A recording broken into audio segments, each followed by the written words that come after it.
வணக்கம் நண்பர்களே. கிங் வெட் சேலங்கிற YouTube channel வழியாக உங்களை நான் சந்தித்து என்னுடைய கருத்துக்களை பகிர்ந்துட்டு இருக்கேன்.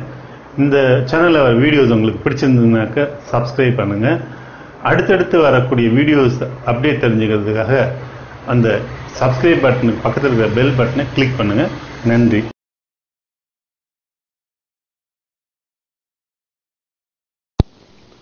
இன்னைக்கு மர இலை தீவனமான அகத்தியை பற்றி நம்ம பார்க்க போகிறோம்.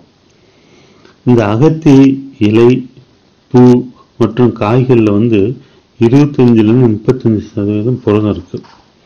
5.5% கொழுப்பு சத்தும் 6.4% நார்ச்சத்தும் இருக்குது. இது ஒரு புரதச்சத்து மிகுந்த ஒரு பசுந்தீவனம். அகத்தி பயிரிடுறதுக்கு ஒரு ஹெக்டேருக்கு 10 கிலோ விதை தனி பயிராகவும் 2 கிலோ விதைகள் ஊடு பயிராகவும் தேவைப்படுது. பெரும்பாலும் அகத்தி விதைகளை என்ன பண்ணுறாங்க, 4 முதல் 5 அடி இடைவெளி விட்டு ஒவ்வொரு வரிசைக்கு வரிசை 4 முதல் 5 அடி இடைவெளி விட்டு ஒரு துளை போட்டு அந்த துளையில் 2 விதை உண்ணும்.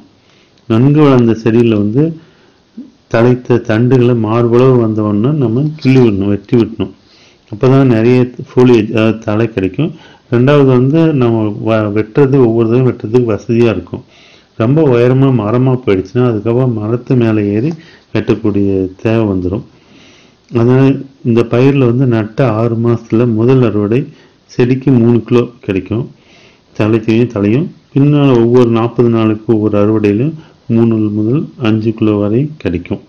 இது ஒரு மிகுந்த புரதச்சத்து உள்ள மர இலை தீவனம். யூஸ்வலாக மர இலை தீவனத்தில் நம்ம பைபாசன் புரோட்டீன் சொல்லக்கூடிய நழுவும் புரதம் அதிகமாக இருக்குது. இது ஒரு நல்ல ஒரு பசுந்தீவனம்.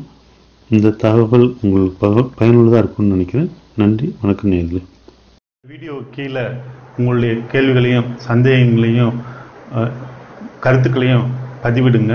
உங்களுடைய கருத்துக்களின் அடிப்படையில் தான் என்னுடைய அடுத்த பதிவுகள் இருக்கும். அடுத்த பதிவில் உங்களை சந்திக்கும் வரை உங்களிடமிருந்து விடைபெறுவது டாக்டர் ராஜா. நன்றி.